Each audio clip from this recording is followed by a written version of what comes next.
तो alright guys, पिछली video में हमने देखा था कि जावा की एनाटॉमी क्या होती है, जावा में फंक्शन क्या होते हैं, क्लासेस क्या होते हैं और कैसे बनते हैं। ये सब हमने कल की वीडियो में देख लिया था। तो आज की वीडियो में हम गाइस चालू करेंगे कि जावा में वेरिएबल्स क्या होते हैं, डेटा टाइप्स क्या होते हैं और कितने प्रकार के डेटा टाइप्स होते हैं। ये सब हम आज देखेंगे। तो उसके लिए पहले मैं इंटेलिजेंट आइडिया खोल लेता हूँ, उसमें आपको सही से बताऊँगा क्या है वेरिएबल्स और क्या डेटा टाइप्स। तो उसके लिए मैं नई फाइल खोलता हूँ। मैंने एक नई बना रखी, मैं उसमें कुछ काम ज़्यादा किया नहीं तो मैं उसी को खोलूँगा। तो मैं बताता हूँ वेरिएबल्स क्या है। वेरिएबल्स को पढ़ने से पहले मैं ये बताता हूँ कि जावा में सिंटैक्स क्या होते हैं। Syntax is a type of a set of rule which we follow during the code execution. मतलब हम जब कोई कोड करते हैं, हम कुछ सेट ऑफ रूल होते हैं, उन कोड करते हैं। जैसे कि आप कोई इंग्लिश बोल रहे हैं या फिर कोई अदर लैंग्वेज बोल रहे हैं, तो हमारे पास कुछ रूल्स होते हैं कि ग्रामर में कि हमें उन रूल को फॉलो करते हैं, हमें स्पीकिंग करनी है, रूल फॉलो करना है। तो इसी प्रकार हम जावा में भी रूल को फॉलो करते वक्त ही हम कोडिंग करते हैं रूल्स के साथ। तो जावा के वेरिएबल्स पढ़ते हैं। जावा में वेरिएबल्स क्या होते हैं? Variables a container that store the value. मतलब ये एक तरह का कंटेनर है जिसके अंदर हम अपनी वैल्यू को स्टोर कराते हैं। जैसे कोई एक बोतल है, उसके अंदर हम पानी फिल कर रहे हैं, तो पानी जो हो गया वो वैल्यू हो गया और बोतल जो है वो कंटेनर हो गया। और कंटेनर मतलब वेरिएबल्स हो गया और वैल्यू पानी हो गई। तो उसको हम फिल करा तो वैल्यू हमने उसके अंदर इंजेक्ट करी, भर दी, पानी भर दिया, तो वैल्यू स्टोर हो गई उसके अंदर कि ये पानी है उस बोतल के अंदर। तो इसी प्रकार हम जावा में भी यही करते हैं। वेरिएबल्स को समझने के लिए हम कोड लिखता हूँ, उसके लिए कोड लिखता हूँ जैसे कि int name is equal to 5 और कोलन, और ये मैंने लिख दिया guys int name is equal to 5। ये एक तरह का मैंने वेरिएबल्स बनाया है। इसमें आप देख सकते हैं इंट नेम और 5, ये 5 जो है वो वैल्यू है, नेम जो है वो वेरिएबल्स है, और ये इंट ये जो है डेटा टाइप्स है। वो हम आगे डिस्कस करेंगे डेटा टाइप्स क्या होते हैं। अभी के लिए बस यही देखिए, वेरिएबल्स नेम है, उसके अंदर हमने एक पाँच जो है वो वैल्यू हमने स्टोर करा दी। अगर मैं इसे प्रिंट करूँ नेम को तो 5 प्रिंट करना चाहिए। तो देखते हैं कैसे करता है। तो मैं उसके लिए साउट लिखूँगा, एंटर, और नेम प्रिंट करा दूँगा। प्रिंट कराने के मैं राइट क्लिक करूँगा, राइट क्लिक करने इट्स रन इट्स न्यू। आप इधर से भी कर सकते हैं, लेकिन पहले जब कोड एग्जीक्यूशन करें तो पहले आप राइट क्लिक करके ही करें। तो गाइस जैसा कि आप देख सकते हैं कि हमारी जो वैल्यू है वो प्रिंट हो गई 5। ये हमने एक वैल्यू स्टोर करी थी नेम में, नेम वेरिएबल्स में, उसके अंदर हमने 5 स्टोर किया, वो 5 प्रिंट हो गया। हमने जावा को सिंपल एक कोड दिया, एक कमांड दिया कि तुम एक नेम वेरिएबल्स लो, उसके अंदर तुम 5 जो वैल्यू उसके अंदर डाल दो और प्रिंट कर दो नेम को, और नेम के अंदर जो वैल्यू है वो प्रिंट होकर हमारे पास आ गई। और कोड एग्जीक्यूशन विद 0, मतलब ये जो लिखा हुआ है process finish with exit 0 code 0, इसके अंदर हमने पहले बताया था इसके अंदर कोई भी एरर नहीं है, तो इसकी वजह से ये लाइन आ गई। और ये लाइन इसलिए आई क्योंकि हमने प्रिंट एलन किया। 5 के बाद जो लाइन हमारी आई है नीचे, ये इसलिए आई है गाइस क्योंकि हमने जो ये प्रिंट किया है, प्रिंट एलन यूज़ किया है। अगर मैं प्रिंट करके करूँ तो लाइन एग्जीक्यूट नहीं होगी, लाइन जो है जनरेट हुई है वो जनरेट नहीं हुई। देखिए गाइस, अब मैंने प्रिंट का यूज़ किया तो उसने नई लाइन जनरेट नहीं करी। सिंपल प्रिंट और प्रिंट एलन में यही अंतर है, ज़्यादा कुछ नहीं है। अब हम बात करते हैं वेरिएबल्स को डिक्लेयर करने के लिए हमारे पे कुछ रूल्स होते हैं कि, और उन रूल्स को फॉलो करते वक्त ही हम वेरिएबल्स बनाते हैं। पहला रूल क्या कहता है? पहला रूल ये कहता है कि जो तुम्हारा वेरिएबल है वो नंबर से स्टार्ट नहीं होना चाहिए। अब जैसे कि मैं यहाँ पे लिख देता हूँ 1 2 3, अब ये जावा कहेगा कि ये वैलिड नहीं है, ये तुमने रॉन्ग वेरिएबल दिया, ये फॉलो नहीं करते रूल्स को, तो ये वेरिएबल आप नहीं ले सकते। शुरू में आप नंबर नहीं ले सकते। पहला ये हमारा रूल ये होता है। सेकंड रूल ये कहता है कि केस सेंसिटिव है। मतलब जावा में मैं दूसरी एक वैल्यू बना के दिखाऊँ, int name is equal to 6। अब मैंने इसमें नेम और ऊपर वाला नेम दोनों सेम ले लिया, तो वो केस सेंसिटिव हो गया। अब जावा समझ रहा है कि नेम तो तुमने पहले ही ले लिया जिसमें 5 वैल्यू स्टोर है, अब तुम नेम को दोबारा ले लो और उसमें दूसरी वैल्यू स्टोर कर रहे हो, ये रॉन्ग है। या फिर इसको दूसरा वैल्यू बनाओ, दूसरा वेरिएबल बनाओ, या फिर कुछ करो इसका। इसमें सिंपली ये बोल रहा है कि हमें सेम वेरिएबल यूज़ नहीं करने, और केस सेंसिटिव है, तो मैं इसे ये कर दूंगा नहीं। अब ये केस सेंसिटिव नहीं है क्योंकि ये जो स्मॉल लेटर वाला एम है और कैपिटल लेटर वाला एन है, नेम है, वो दोनों अलग अलग चीज़ है। तो इससे हमें जावा को पता चल गया कि भाई ये दोनों अलग अलग चीज़ें, तो इसके अंदर वैल्यू स्टोर करा दो। सिंपल ये दूसरा रूल ये बोलता है कि Java is a case sensitive language. ये हमें ध्यान रखना पड़ेगा जब भी कोडिंग करें, तो हमें केस सेंसिटिव का ध्यान रखना पड़ेगा। अब तीसरा रूल क्या कहता है कि हमारा जो वॉइड है, मतलब वॉइड क्या है, जो स्पेस है नाम की, इसके किसी वेरिएबल्स के बीच में स्पेस नहीं होना चाहिए। अब जैसे मैंने नेम के बीच में स्पेस दे दिया है NA स्पेस ME, अब ये बोल रहा है भाई ये अलाउड नहीं है, स्पेस अलाउड नहीं है, तो ये एरर दे देगा, आपको सिंपल स्पेस नहीं देना। और चौथा रूल बोलता है कि कोई इसमें सिंपल शॉर्ट लिखा है नेम, अब किसी में ले रहे हो नेम आदि, अब दो टाइप के वर्ड हैं, तो उन दो वर्ड के बीच में आपने स्पेस दे दिया। जैसे कि मैं आप बताता हूँ, नेम आदि, अभी मैंने नेम आदि लिख दिया, अब इसके बीच में मैंने स्पेस दे दिया, तो ये भी एरर देगा, इसके बीच में स्पेस नहीं देगा। और ये अगर मैं स्पेस हटा दूँ तो कोई एरर देगा नहीं। सिंपली आपको यहाँ पे ये भी ध्यान रखना पड़ेगा कि करें मल्टीपल वेरिएबल्स है एक ही सिंगल लाइन में, तो आपको उसमें स्पेस नहीं देना। रखना ही क्यों है, सिंपल एक वेरिएबल्स बनाइए जो सिंपल हो, ज़्यादा बड़ा ना हो, ज़्यादा छोटा ना हो, कोड एग्जीक्यूशन में ज़्यादा हमें दिक्कत ना दे। तो सिंपल मैंने इधर नेम बना लिया। आप कुछ भी ले सकते हो, इंट A B C जो भी ले सकते हो, फ्लोट ए, ये सब ये डेटा टाइप्स है जो मैं अभी बोल रहा हूँ, फ्लोट इंट स्ट्रिंग, ये सब डेटा टाइप्स है, मैं अभी आगे बताऊँगा आपको। तो अब बात करते हैं पाँचवा रूल क्या कहता है कि स्पेशल कैरेक्टर हमारा यूज़ नहीं होना चाहिए। अब जैसे कि मैं इसमें स्पेशल कैरेक्टर का यूज करके दिखाऊँ, जैसे कि मैंने यहाँ पे लगा दिया एंड, अभी मैंने स्पेशल कैरेक्टर लगा दिया, अभी कहेगा भाई ये अलाउड नहीं है, ये भी एरर दे देगा, स्पेशल कैरेक्टर नहीं हो सकते। लेकिन हाँ, अंडरस्कोर हो सकता है। अब मैंने यहाँ पे अंडरस्कोर लगा दिया, ये वैलिड है, आप अंडरस्कोर लगा सकते हैं, लेकिन कैरेक्टर होते हैं हैशटैग डॉलर %, ये जो भी स्पेशल कैरेक्टर है आप इनका यूज़ नहीं कर सकते, ये एरर देंगे वेरिएबल्स बनाते वक्त।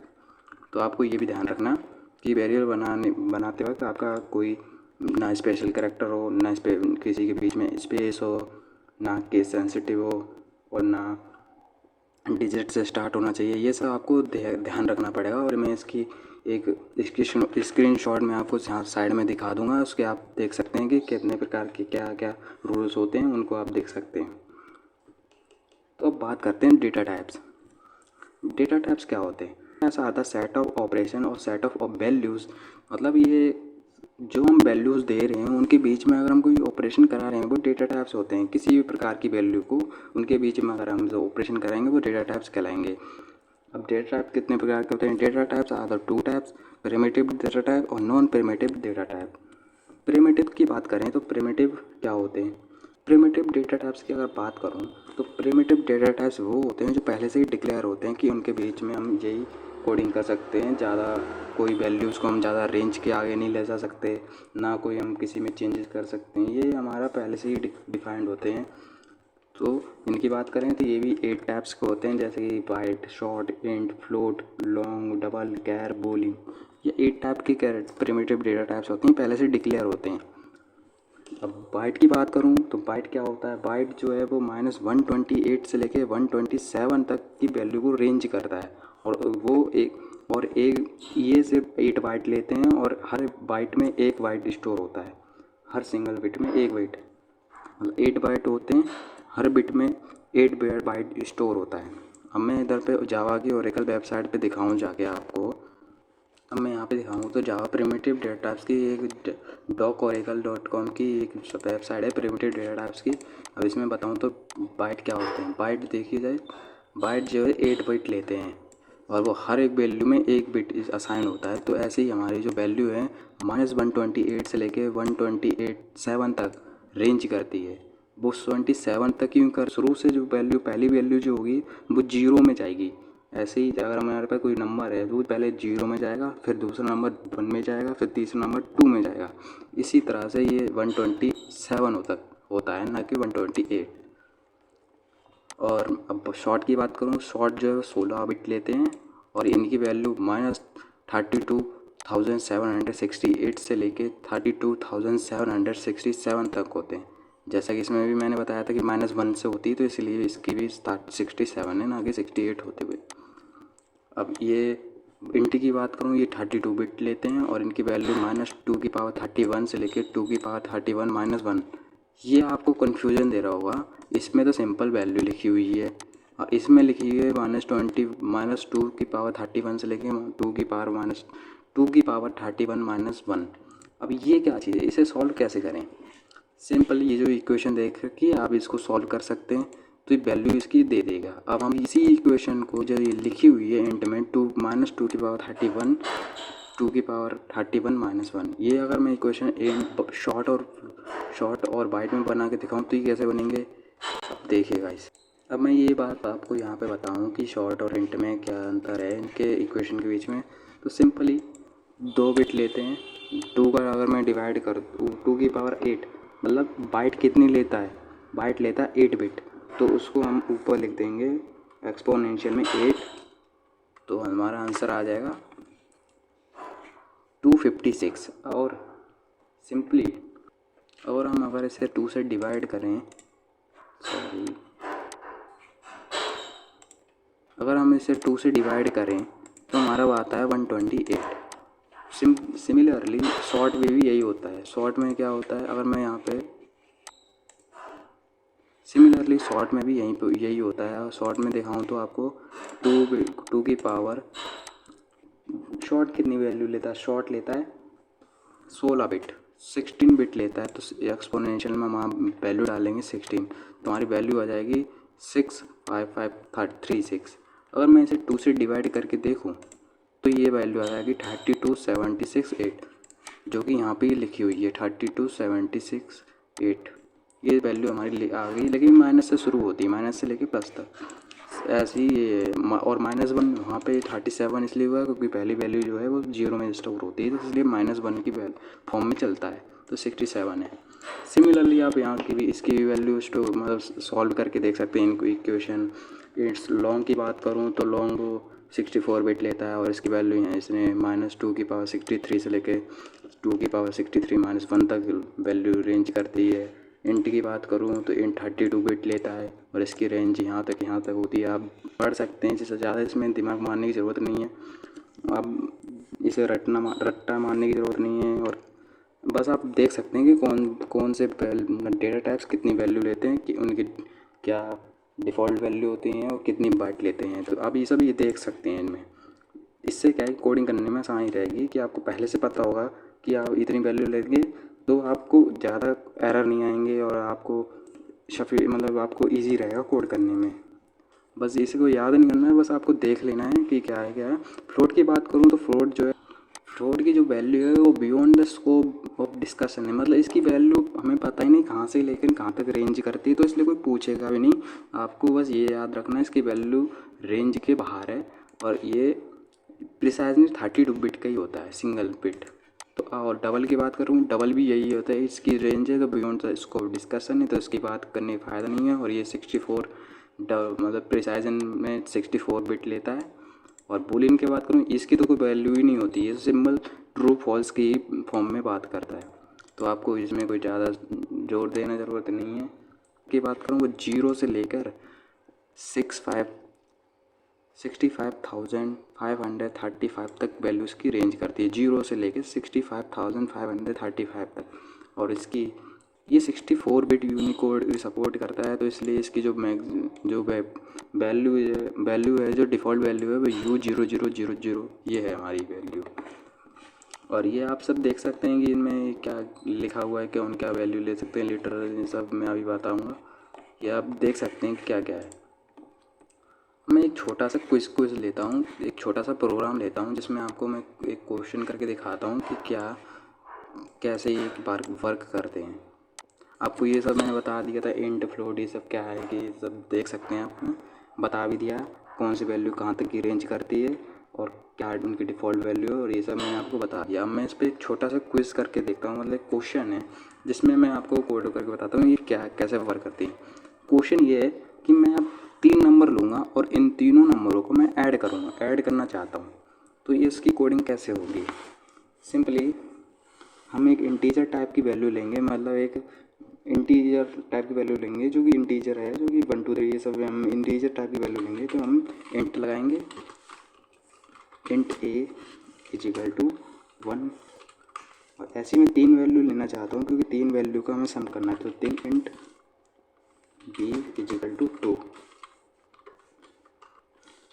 इंट c = 3, ये मैंने 3 वैल्यू ले लिया, अब इनका हमें सम करना है। तो सम करने के लिए मैं लिखता हूँ int sum equal to a plus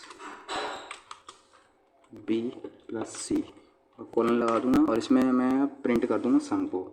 print करने के लिए मैं शॉर्ट लिखूंगा और एंटर, इसके अंदर लिख दूंगा मैं सम, सॉरी इसके अंदर लिख दूंगा मैं सम, और ये मैं एग्जीक्यूट करके देखूं तो ये हमारा आंसर 6 आना चाहिए। तो 6 आएगा, देखते हैं।